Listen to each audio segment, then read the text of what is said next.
Kakkos from Greece. Oh, he's okay. Ladies and gentlemen, I would like to thank the course organizers for the invitation to give an overview on why intervention may not be needed to all patients with severe asymptomatic stenosis, and I will also give you the rationale for a new natural history study assessing the role of optimum medical treatment. No disclosures. We all know that in recent years, the risk of stroke in patients with asymptomatic carotid stenosis has fallen dramatically, around 1%, and as a result, routine carotid endarterectomy might not be necessary for every single patient.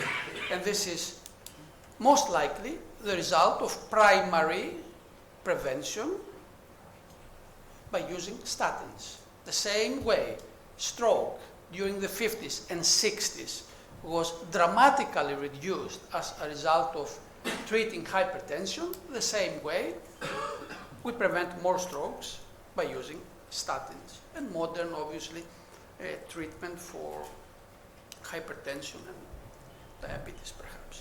Now, the current thinking is that the annual risk of ipsilateral stroke of 1% makes routine carotid endarterectomy unjustified.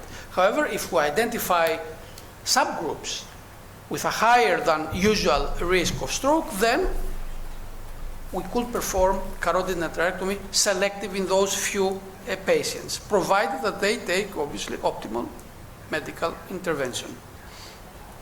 Now, in ACSRS, the cerebrovascular risk stratification potential of baseline degree of stenosis, clinical features, and ultrasonic plaque characterization in patients with stenosis over than 50% was determined.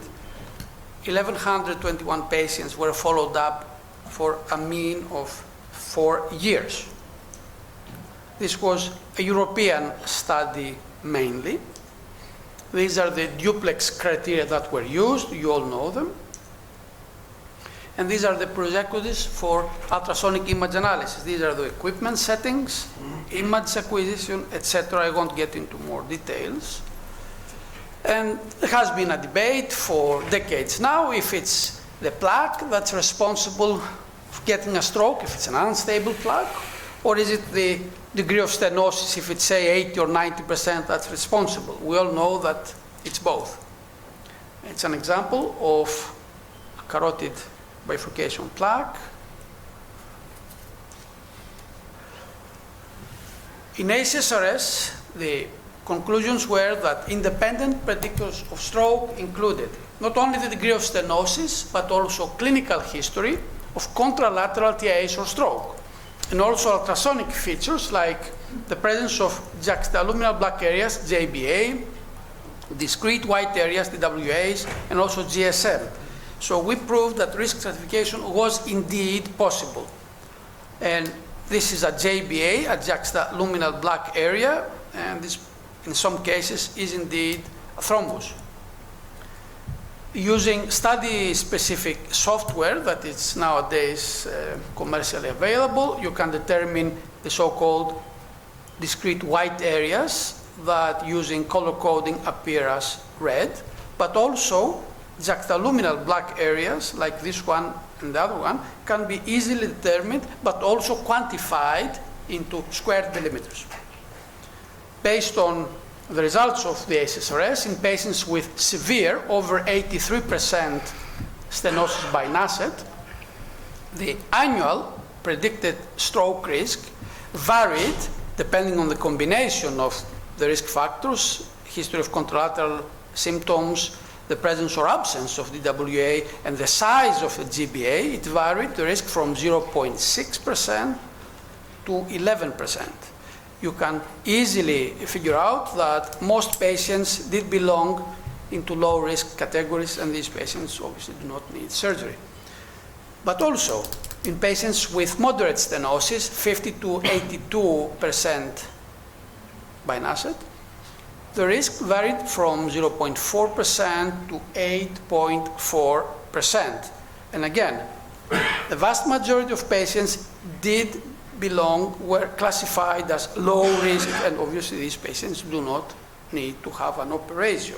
If you think that we, at least in Europe, we do not routinely perform surgery in this patient subgroup, still there are some patients that might need surgery.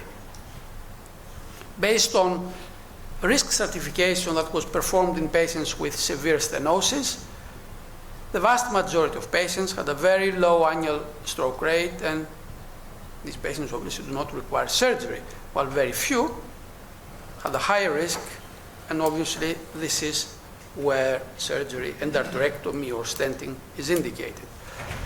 The model was calibrated and it was found to be accurate. But where do we go from here? Well, we need user-friendly software for image analysis that is indeed available, and physicians and surgeons who like a number, they should ask not only for the degree of stenosis, but also for the annual stroke risk that is readily available using the software. In this particular case, where stenosis is 90% by CST, GSM is 32, the area, the JB area is 9 square millimeters. There are DWAs. Then the risk in this patient without previous hemispheric symptoms is 4.5 per year. However, surgeons are reluctant to use this method because risk stratification has not been demonstrated in patients on optimum medical therapy, and the software is developed by bioengineers, and it's not necessarily user-friendly. Also, we need to test the value of risk stratification factors in patients with asymptomatic stenosis having modern medical therapy, and also develop semi-automated plaque analysis with calculation of stroke risk at the time the plaque is visualized on the duplex scanner. Now, the CREST-2 and ECST2 randomized control studies have a medical arm. However, funding for image analysis was not provided. So when these studies will be over, we won't be able to have stroke risk stratification. The proposed ACSRS OMT study is the most needed study. This is run by Professor Andrew Nikolaidis, who also ran ACSRS-1, and it's again a multi-center cohort of 1,200 patients with severe, this time stenosis, over 50% NASHET, moderate and severe.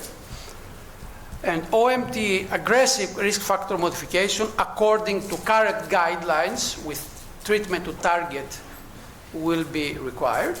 Patients, again, will be followed up for up to 5 years to make sure, first, that patients remain asymptomatic, and also to monitor plaque progression and risk factor modification, adherence to the principles. Additional texture features amenable to automation include these features, and also plaque motion analysis. Now, the rationale for plaque motion analysis comes from the fact that 29% of ipsilateral ischemic strokes in ACSRS-1 occurred in patients who did not have independent predictors of stroke. So these strokes were not predicted by the software. This suggests that some plaque ruptured because of external forces rather than internal inherent instability. And this is an example of a plaque that, using study-specific software, you can calculate plaque motion. You can see it's concordant, while in this example, plaque movement is discordant. It's not towards the same direction.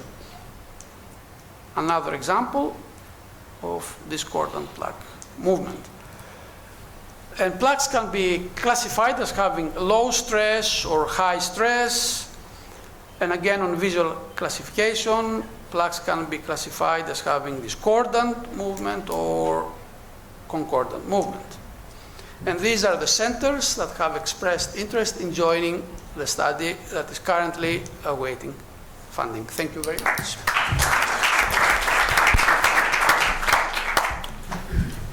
Thank you.